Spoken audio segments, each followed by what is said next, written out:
성도님들 모르면 용감하다라는 말이 있죠.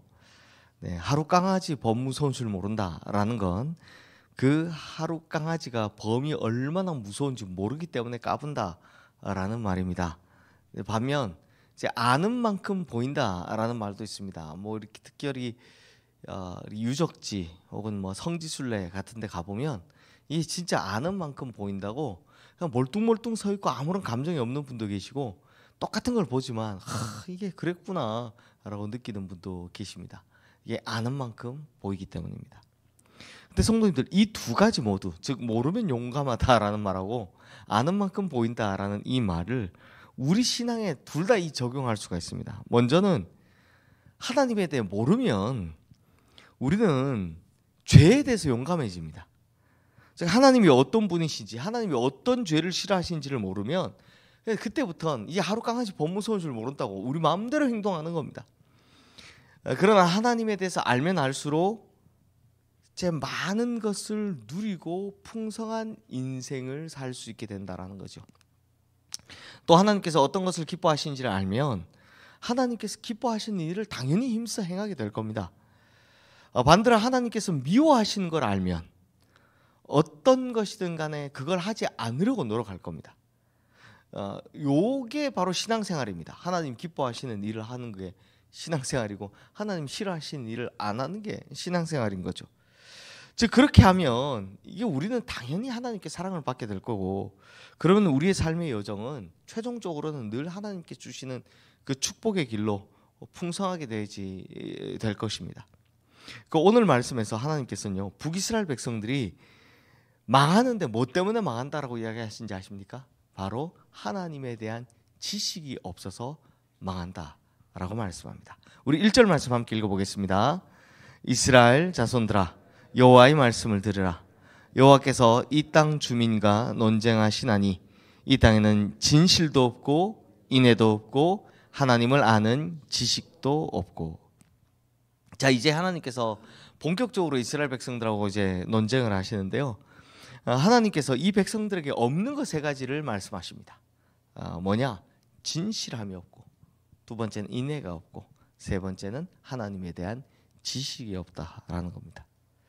먼저 이 백성들은 진실함이 절대적으로 부족했던 겁니다. 왜냐? 이것도 마찬가지입니다. 원인은 한 가지입니다. 하나님에 대한 지식이 없어서입니다. 하나님에 대해서 제대로 알면 제가 앞서 말씀드렸던 것처럼 하나님께서 기뻐하시는 일은 하게 되고 하나님께서 싫어하시는 일은 안 하게 되는데, 하나님에 대해서 제대로 모르기 때문에 하나님 앞에서 진실하지 못하는 겁니다. 자, 보십시오. 하나님은 우리가 하나님에 대해서 알고 있으면 이 정도는 알죠. 하나님께서는 모든 것을 알고 계시는 전지전능하신 분이시다. 그러니 우리 마음속 깊은 곳까지도 알고 계시고 우리가 계획하고 생각하는 것도 다 알고 계십니다. 하나님께서 우리 속마음을 이렇게 알고 계신데 우리가 하나님 앞에서 진실하지 않을 수 있겠습니까? 하나님을 속일 수 있겠습니까? 아니죠. 근데 이걸 모르니까 거짓말을 해도 죄책감이 없고 속임과 술수로 그냥 자기 이득을 취하며 살아가는 겁니다. 그래도 하나님이 겁나지 않은 겁니다. 하루 깡아지 범 무서운 줄 모르는 것처럼. 또한 이 백성들에게는 인애가 절대적으로 부족했습니다. 사실 하나님에 대해서 알면 알수록 하나님의 사랑이 얼마나 큰지를 경험하게 됩니다. 그리고 하나님의 사랑이 바로 우리의 죄를 가려준다는 사실을 경험하게 되죠. 우리가 진짜 사실 그렇게도 많은 죄를 지었지만 그럼에도 불구하고 살아갈 수 있는 건 하나님께서 우리를 이 인애하신 구주께서 인애함으로 우리를 덮어주고 계시기 때문이죠. 그럼에도 불구하고 우리는 이 인애를 모르기 때문에 다른 사람들에 대해서 전혀 인애하지 못합니다. 그래서 이웃들의 죄를 들춰내는데 급급하죠. 그 사람들에게 손가락질하고 그 사람들의 죄를 지적합니다. 왜요? 하나님에 대한 지식이 없기 때문입니다. 하나님에 대해 모르기 때문입니다. 그러니 성도님들, 우리는 기본적으로 하나님에 대한 지식을 힘써 배워야 하는 겁니다. 왜냐? 하나님이 어떤 분인지 알면 알수록 우리 인생도 깊어지고 우리 신앙도 훨씬 풍부해지기 때문입니다. 하지만 불행하게도 당시 북이스라엘 백성들이나 또 오늘 이 시대나 마찬가지로 하나님에 대한 지식이 잘 없습니다. 그래서 이로 인해서 일어나는 불행한 일들이 많은데요. 우리 뭐가 있냐? 2절 말씀 함께 읽어보겠습니다. 오직 저주와 속임과 살인과 도둑질과 간음뿐이요 포악하여 피가 피를 뒤에임이라. 자, 이 말씀은 하나님에 대한 지식이 전혀 없는 사회를 상징적으로 표현하는데요. 저주, 속임, 살인, 도둑질, 간음, 포악하여 피가 피를 흘린다. 이 사실 인간 세상에 일어나는 모든 일들 악하다라는 걸 기록하고 있는 겁니다. 하나님에 대한 지식이 없으니까 뭐가 없더라고요? 진실이 없고 인애가 없었습니다. 근데 대신 뭐는 있습니까? 저주, 속임, 살인, 도둑질, 간음, 그리고 이로 인한 피해를 입은 자들의 복수와 또 복수가 이어질 뿐이더라라는 겁니다. 사실 제가 이 원고는 다 지난번에 썼지만 이걸 쓰고 나서 그저께 신문 기사를 하나 읽었는데요. 30대 여성이 이분이 운동선수였는데 자기 스승이었던 40대 남자를 가서 찔렀다는 겁니다. 칼로. 물론 뭐 죽이지는 못하고. 왜냐니까 10대 때 그 운동선수 코치였는데 코치로부터 이 참 말할 수 없는 일을 당한 거죠. 남자 코치로부터 당한 거죠. 근데 이게 뭐 증거 불충분이니 뭐 이렇게 법적으로 잘 해결이 안 되니까 그걸 평생의 마음에 품었다가 10여 년이 지난 후에 가서 이 사람에게 어떻게든 복수를 하고 싶어서 그렇게 했다는 이야기를 봤습니다. 근데 그 밑에 달린 댓글들이 뭐냐면 다 잘했답니다. 잘했다. 얼마나 마음에 사무쳤으면 그랬을까. 근데 왜 이런 일이 일어날까 생각해 보면 그렇습니다. 오늘 이거 호세아 말씀이 생각나더라고요. 하나님에 대한 지식이 없으면 이렇게 피 튀기고 또 피 튀기는 서로 복수가 일어나는데 그 복수 이전에 뭐가 있었습니까? 그 잘못된 일이 있었지 않습니까? 그런 일들이 일어나니까 이렇게 계속 반복될 수밖에 없더라는 겁니다. 그러면 성도님들이 세상이 이토록 악하게 돌아가는 이유가 뭐 때문이라고요? 하나님에 대한 지식이 없어서라는 겁니다. 자, 그러면 성도님들 중요한 건 하나님에 대한 지식이 없는 이 책임은 누구에게 있는 걸까요? 6절 말씀 함께 읽겠습니다. 내 백성이 지식이 없으므로 망하는도다. 내가 지식을 버렸으니 나도 너를 버려 내 제사장이 되지 못하게 할 것이요 내가 내 하나님의 율법을 잊었으니 나도 내 자녀들을 잊어버리리라.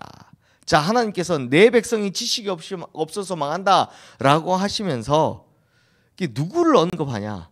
제사장과 자녀입니다. 제사장 책임이 크다라는 겁니다. 자녀의 책임이 크다라는 겁니다.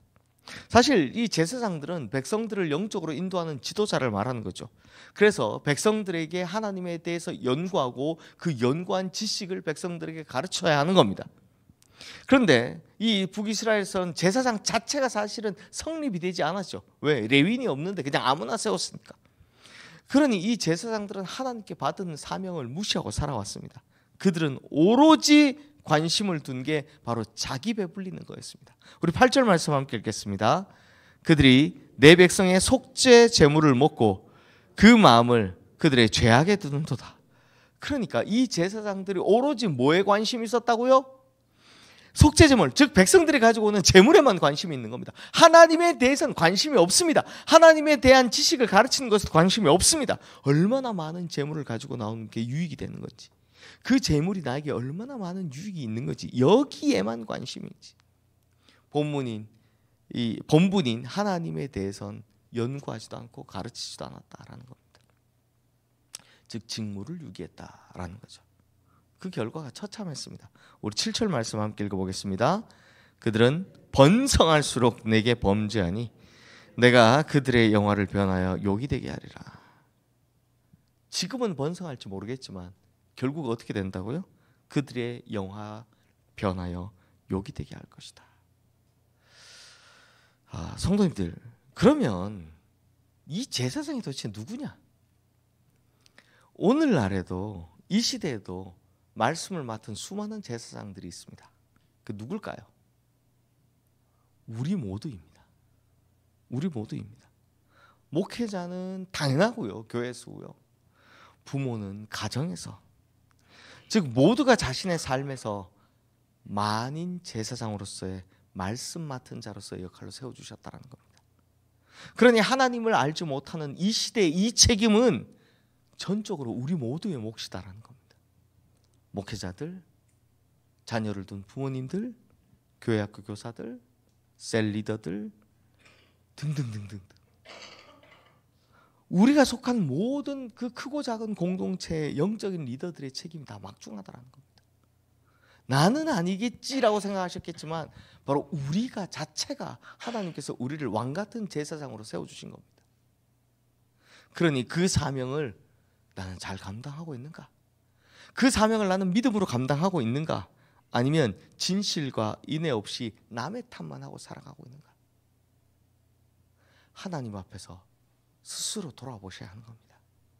그러니 성도님들, 우리와 함께하는 사람들이 우리가 하나님에 대한 지식을 가르치지 않아서, 그래서 그들이 하나님에 대한 지식이 없어서 망하는 일이 없도록 열심히 연구하고 가르치는 그런 제사장 역할을 잘 감당하는 우리 모든 성도님들 되시기를 주님의 이름으로 축원합니다. 그리고 우리 역시 하나님 앞에서 하나님에 대한 지식을 잘 갖춤으로 인애와 진실로 살아가는, 인애와 진실로 우리 주변의 세상을 바꿔가는 우리 모든 성도님들 되시기를 주님의 이름으로 축원합니다. 이 시간 오늘 주신 말씀 기억하며 우리 함께 기도하겠습니다.